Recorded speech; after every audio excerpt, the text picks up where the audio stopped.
Praise the Lord, brothers and sisters. இன்னைக்கு நம்ம Bible study டுகெதரில் டே 57 பார்க்க போகிறோம். நியாயாதிபதிகள் இதில் அதிகாரம் 14 17 பார்த்துடலாம். இதில் ஃபஸ்ட்டு 14 அதிகாரம். இதில் பைபிள் சாம்சன் ஒரு பெலிஸ்திய பெண்ணை மணந்த கதையை சொல்லுகிறது. இது சாம்சனின் ஆரம்பகால வாழ்க்கை, நீதிபதியாக அவரது பணி மற்றும் பெலிஸ்தியருடனான அவரது மோதலையும் விவரிக்கிறது. அடுத்த அதிகாரம் 15. இதில் பெலிஸ்தியரை சிம்சோன் பழிவாங்கிய கதையை பைபிள் சொல்லுகிறது மற்றும் இந்த அத்தியாயத்தில் பெலிஸ்தியர்களின் பயிர்கள், திராட்சை தோட்டங்கள் மற்றும் ஒலிவ தோப்புகளை சிம்சோன் தீயிட்டு கொளுத்துகிறார் என்பதை பற்றி சொல்லுது. அடுத்த அதிகாரம் 16. இதில் முதன்மையாக சிம்சோனின் கதையையும் தெலீலாவால் அவன் காட்டிக் கொடுக்கப்பட்டதையும் மையமாக கொண்டுள்ளது. இதனால் தெலீலா என்ற வார்த்தை மிகவும் பொருத்தமான ஒற்றை வார்த்தை சுருக்கமாக அமைகிறது. அடுத்தபடியாக அதிகாரம் 17. 17வது அதிகாரம் முதன்மையாக மீகாவின் கதையை மையமாக கொண்டுள்ளது. அவர் சிலைகளுடன் ஒரு தனிப்பட்ட ஆலயத்தை அமைத்து அதை அத்தியாயத்தின் மைய கருப்பொருளாக மாற்றுகிறார். இதுதான் அதிகாரம் 17. இதோட டே 57ஓடது முடிஞ்சிடுச்சு. அடுத்து டே 58 அதிகாரம் 18 21 வரைக்கும் பார்த்துடலாம். ஃபஸ்ட்டு அதிகாரம் 18. அந்த நாட்களில் இஸ்ரவேலில் ராஜா இல்லை. இந்த வசனம் அத்தியாயத்தின் தொடக்கத்தில் தோன்றுகிறது. அதை பற்றி தான் இந்த அதிகாரம். அடுத்த அதிகாரம் 19 பைபிள் ஒரு லேவியனையும் அவனது அடிமை மனைவியையும் பற்றிய கதையை சொல்லுகிறது. அந்த பெண் அவன் மீது கோபமடைந்து அவனை விட்டு வெளியேறியதை இந்த அத்தியாயம் விவரிக்கிறது. அடுத்த அதிகாரம் 20. இதில் பென்யமீன் கோத்திரத்திற்கு எதிரான இஸ்ரவேலர்களின் போரை பைபிள் விவரிக்கிறது.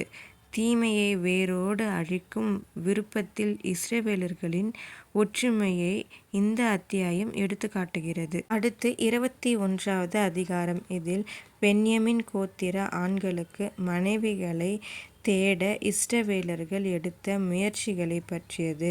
பைபிள் இந்த அத்தியாயம் கர்த்தருக்கு இஸ்ரவேலர்கள் செய்த சத்தியம், பென்யமீனின் இழப்பால் அவர்கள் அடைந்த துக்கம், உயிர் பிழைத்தவர்களுக்கு மனைவிகளை தேட அவர்கள் எடுத்த முயற்சிகள் ஆகியவற்றை விவரிக்கிறது. இதோட இந்த அதிகாரங்களெல்லாம் முடிஞ்சு இப்போ ரூத் அடுத்தது பார்க்கலாம். இந்த ரூத் சரித்திரம் ரொம்பவும் இன்ட்ரெஸ்டிங்காக இருக்கும். ஆனால் இது ரொம்பவும் கம்மியான அதிகாரங்கள், 1 to 4 அதிகாரம் வரைக்கும் தான் இதில் இருக்குது. ஃபஸ்ட்டு அதிகாரம் என்ன சொல்லுதுன்னு பார்த்தலாம்.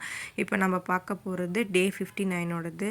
அதிகாரம் 1 மோவாபிலிருந்து பெத்லகேமுக்கு திரும்பி செல்லும் விதவையான நகோமியின் கதையை சொல்லுகிறது. அவள் தன் மருமகள் ரூத்துடன் சென்றதை பற்றின விவரம்தான் இந்த அதிகாரம் 1. அடுத்த அதிகாரம் 2 ரூத். அதிகாரம் 2 மோவாபிய பெண்ணான ரூத் நகோமியின் கணவரின் பணக்கார உறவினரான போவாஸை சந்திப்பதை விவரிக்கிறது. அறுவடை செய்பவர்களுக்கு பிறகு போவாஸின் வயலில் கதிர் பொறுக்க ரூத் கேட்கிறாள். போவாஸ் அவளுக்கு அனுமதி அளிக்கிறார். இதுதான் இந்த அதிகாரம். அடுத்த 3வது அதிகாரத்தில் நகோமி ரூத்திடம், என் மகளே, உனக்கு நல்லது நடக்கும்படி நான் உனக்கு பாதுகாப்பு தேடலாமா என்று கேட்கிறாள். இதன் பொருள் ரூத்துக்கு ஒரு வீடு கிடைக்கும்படியும் அவளை கவனித்து கொள்ளும்படியும் நகோமி ஒரு கணவனை கண்டுபிடிக்க விரும்புகிறாள் என்பதாகும். இதுதான் இந்த அதிகாரம். அடுத்து 4வது அதிகாரம். இதில் மீட்பு என்ற வார்த்தை பைபிளின் ரூத் 4ஆம் அதிகாரத்தில் 12 முறை வருகிறது. இந்த அதிகாரம் போவாஸ் ரூத்தை மீட்டு அவளை மணப்பது பற்றியது. ஓகே, உங்களுக்கு இது யூஸ்ஃபுல்லாக இருந்திருக்கும்னு நினைக்கிறேன். நம்ம ஜெபம் பண்ணி இந்த வீடியோவை முடிச்சுக்கலாம். அப்பா பிதாவே, உமக்கு ஸ்தோத்திரம்.